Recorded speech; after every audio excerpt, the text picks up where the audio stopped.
안녕하세요. 말씀과 함께 새롭게 여는 소망의 아침입니다. 하나님은 실패한 사람을 버리지 않으시고 다시 시작하게 하시는 하나님이심이 오늘 핵심 메시지입니다. 여호수아 8장 1절로 2절까지 말씀을 본문으로 하여 두려움 이후 다시 시작하게 하시는 하나님이라고 하는 주제로 함께 은혜를 나누기를 원합니다. 아이성에서의 패배는 이스라엘 공동체 전체를 깊은 두려움 속에 빠뜨렸습니다.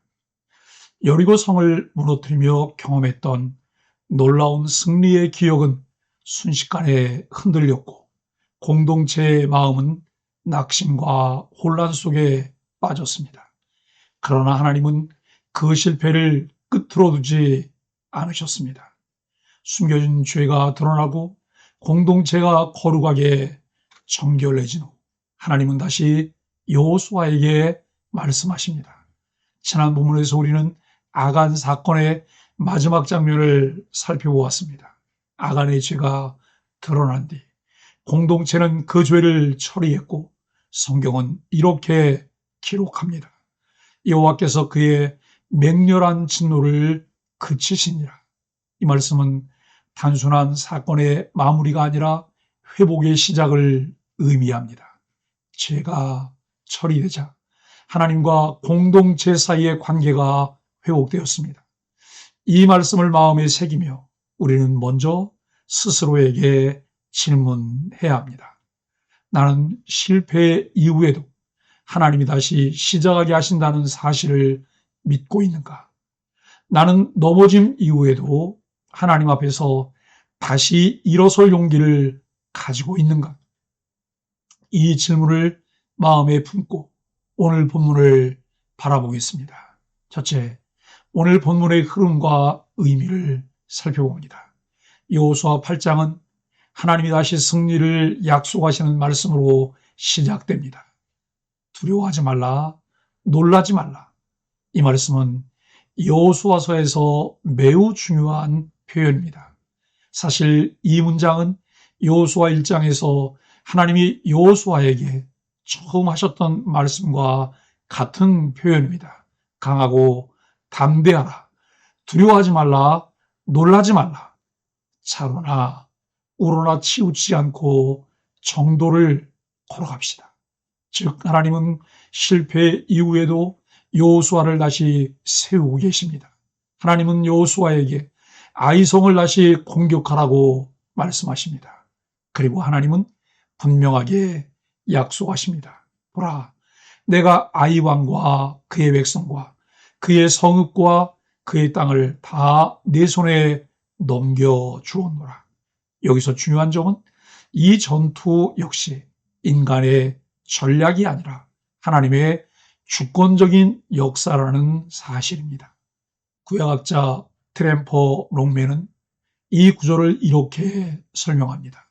아이성 전투는 인간의 재도전 이야기가 아니라 하나님이 회복된 공동체와 다시 함께 하신다고 하는 선언이다 라고 말합니다. 두 번째로 본문에서 여리고 전투와 무엇이 다른가를 관찰합니다. 본문을 읽으며 우리는 한 가지 중요한 차이를 발견하게 됩니다. 여리고 전투에서는 하나님이 전리품을 취하지 못하게 하셨습니다. 그 성과 그 가운데 있는 모든 것을 여호와께 온전히 바치라고 말씀하셨습니다. 여리고는 하나님께 온전히 바쳐진 성이었습니다. 이것을 히브리어로 헤렘이라고 했습니다. 즉 그 성은 인간의 소유가 될 수 없었습니다. 그러나 아이성에서는 상황이 달라집니다. 그 성의 가축과 노력한 것은 너희가 스스로 취하라고 말씀하십니다. 왜 이런 차이가 있을까요? 여리고는 가나안 정복의 첫 열매와 같은 성이었습니다. 그래서 하나님께 온전히 드렸습니다. 그러나 이후의 전투에서는 전리품이 공동체의 몫이 됩니다. 구약학자 브루스 월트킨은 이 차이를 이렇게 설명합니다. 여리고는 하나님께 드려진 첫 열매였으며 이후 전리품은 공동체가 누리는 하나님의 축복으로 허락되었다. 이 사실은 매우 중요한 신학적 메시지를 담고 있습니다. 하나님은 백성의 순종을 통해 공동체가 누릴 은혜와 공급을 준비하고 계셨습니다.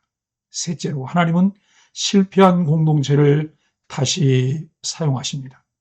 여호수아 8장의 시작은 매우 따뜻한 하나님의 음성으로 시작됩니다. 두려워하지 말라. 이 말씀은 단순한 격려가 아닙니다. 이것은 하나님이 여전히 이 공동체와 함께 하신다는 선언입니다. 이스라엘은 실패했습니다. 그러나 하나님은 그 공동체를 버리지 않으셨습니다. 이 사실은 성경 전체에서 반복되는 중요한 메시지입니다. 다윗도 넘어졌습니다. 베드로도 실패했습니다. 그러나 하나님은 그들을 다시 세우셨습니다. 성경은 하나님을 회복의 하나님으로 소개합니다. 여러분도 이 사실을 믿으십니까? 사랑하는 소망의 가족 여러분, 여호수아 8장은 여호수아서에서 매우 중요한 장입니다. 7장에서 공동체는 실패를 경험했지만 하나님은 그 실패를 단절로 끝내지 않으셨습니다. 죄가 해결된 후 하나님은 다시 말씀하십니다. 두려워하지 말라. 이 말씀은 오늘 우리에게도 동일하게 들립니다. 우리의 삶에도 실패가 있습니다. 때로는 우리의 연약함 때문에 넘어질 때도 있습니다. 그러나 하나님은 넘어짐으로 우리의 이야기를 끝내지 않으십니다. 하나님은 다시 시작하게 하시는 하나님입니다. 그래서 우리는 오늘 결단해야 합니다. 실패에 머물러 있을 것인가? 아니면 하나님이 주시는 새 출발을 붙들 것인가? 하나님은 지금도 그의 백성을 향해 말씀하십니다. 두려워하지 말라. 우리의 손을 붙잡아 주시고 일으켜 세워주시는 하나님을 의지하는 소망의 가족들이 되기를 예수 그리스도의 이름으로 간절히 축복합니다. 말씀으로 드리는 소망의 아침 감사 기도입니다. 실패 이후에도 다시 시작하게 하시는 하나님께 감사합니다. 두려움 속에서도 말씀으로 용기를 주시는 하나님께 감사합니다. 우리의 삶을 회복하시고 다시 사용하시는 은혜에 감사합니다. 예수님의 이름으로 간절히 기도합니다. 아멘.